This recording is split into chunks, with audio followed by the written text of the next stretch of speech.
Get a mic, you have a mic already if you want to ask a question. Anyone? Okay, am I going? Hey Ryan. Hey.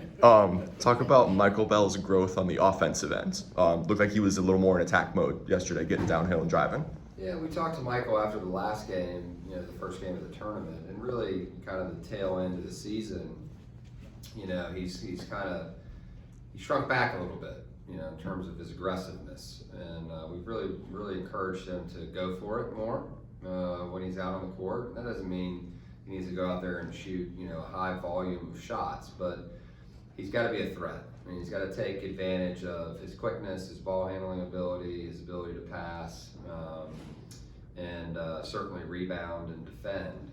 And I think, yesterday's game was a really good example of, how he can be impactful for our team. And sometimes he doesn't even realize how impactful that he can be. And so it was great to see him do that. We need him to do it more, as he subs in, we need him to play that way. What goes into trying to slow her down? Yeah, I mean, it's just a constant battle, right? He's never out of it. All the way to the end of the possession. You may guard the first, 3 little actions that they have for him, or 3 little situations, and then all of a sudden he comes out of nowhere and he's got the ball again, and you just can't relax. And you can't just guard him with one guy. It has to be a team defense that is focused on that without, making it easy on the other guys as well, because he's a good passer. Their transition offense is one of the best, if not the best, in our conference, and so you have to get your defense set the best you can, and then you just got to play to the end of the clock. And if you can force a hard shot and over contested arms and hands, then you can kind of live with the result. But he's going to get shots off, and he's going to make some hard ones. He's a really good player. But we've got to make him as difficult as possible. Seemed like yesterday when you switched to zone, Zeb had a little freedom to go up and press the lead guard there. Ended up with 4 steals. What about his tenacity on defense impresses you? Yeah, I mean, he has great anticipation.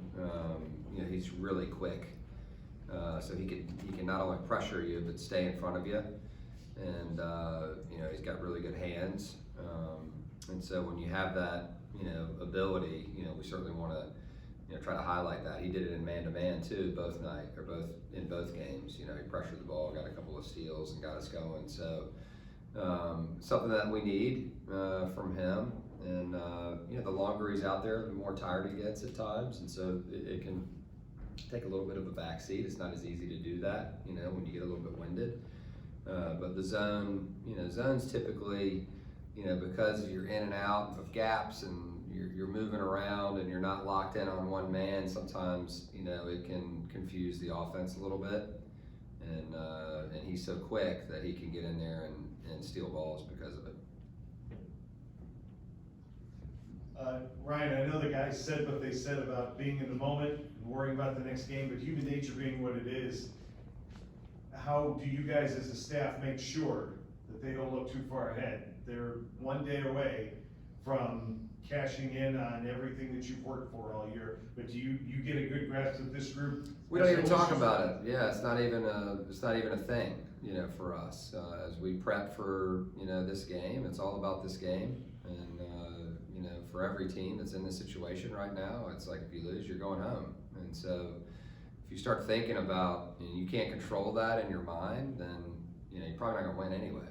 And so for us, we're only focused on St. Joe's and playing our best, tomorrow. And, and then we'll let the chips fall where they may, after that. But you can't get distracted by, what's ahead, right? Because what's ahead may never come. And so we've got to focus on the task at hand, and the other teams do as well. And so you just want to remain present and in the moment at all times. It's something that we've talked to them about since we first started in day one. And because if you don't allow yourself to lock in and focus on what your job is, and intensity and effort and discipline, then it'll get away from you. And so, we've tried to make sure that this young group and, with some veterans, they learn those lessons, the best that they can throughout the year. And I think, this is fun, and so why not just enjoy the game that you're playing without worrying about, what's next. What can you do to get Max more shooting volume, and do you feel like you need to, or are you happy with him taking what the Yeah, I defense mean, gives you him? always want him to get more, right? It's the type of shots that he's getting, right? So I don't want him to get more shots and they not be the shots that we want, right? And I think he answered your question perfectly. You have to, in basketball, you have to take what the defense is giving you. And so if there's another advantage out there because of the way that they're playing him, right, then we need to try to take that advantage. And a Toby dunk, is easier than a fadeaway three at the end of the clock, right? And so I think Max has done an admirable job of sharing the ball with his teammates and made that a priority when the defense loads up on him. And I do think we can do a better job, and he can do a better job when he does have these moments where he's got an advantage for himself, that he needs to take it. And sometimes he'll give them away, a little bit, and he's content to dribble or whatever the situation might be. But we do need him to play well, no doubt. If we're going to continue to advance. Tomorrow will be the third game in 4 days. How do you make sure the guys stay fresh? Yeah, I mean, we just rested them last night. We didn't show them any film. We just let them, kind of get their bodies right, eat, do all of that. And we got back at it this morning, and we'll make the most of the day. We won't kill them out here in practice, and really kind of get their minds, tied to the game plan. And then kind of have the same routine. Get them to bed, get them fed, get them hydrated, wake up and get ready to do it again. I know you saw him in game action against you guys, but probably more on film. Who's that? Rasheer Fleming, as kind of this stretch 4 or 5 guy. Yeah. And his versatility, how important is that for the type of offense that they like? Yeah, I mean, they spread you out really well. I mean, they run really great stuff. They've got multiple guys that can dribble, like Max was talking about, and shoot. 5 guys a lot of times are out on the court that can make a three and attack you off the bounce. And so you've got to, resist the urge to get totally spread out, because then all of a sudden they can get inside your defense, really easily, because they all can handle. And, Fleming, he's a tough matchup, because he can shoot the three well enough that you have to guard him, but he also can dribble the ball and attack you. He's quick enough with size to get around and draw fouls and finish plays. And then he's also really good, at rebounding the basketball, especially on the offensive end. I mean, he's flying in there, for rebounds from the perimeter, which is a little bit different than, some teams that will play. I mean, certainly last night or yesterday, they're more in and around the basket. Cross would go in there, from the perimeter, but Fleming's flying in, and he got some key ones, for them, in the Richmond game. So, he's a good player, certainly a guy that we've got to do a good job on. Ryan, given the way the regular season went this entire conference, is there anything that surprised you here in the last 2 days? I mean, not really. I mean, this league's been really good all year, and again, I'll say it one more time. Hadn't gotten the credit, that it's deserved nationally.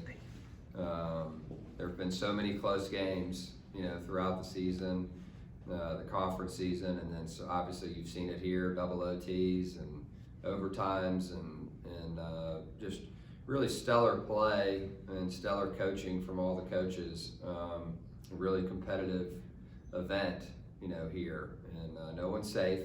It doesn't matter what your record is or your ranking coming in.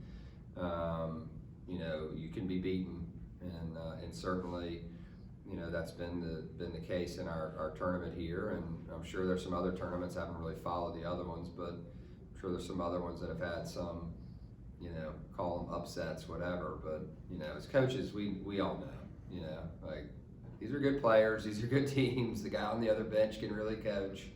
and it's competitive, and so we'll see. It'll be a fun 2 days here. How about one last question? I doubt you got a chance to watch yesterday, but I'm required to get a Hampden-Sydney quote from you. So how about those? How about I'm those excited, Tigers? Excited for them. Yeah, I didn't get to watch, but 1-0, son versus father. So my team won. My dad's team lost. Which was good.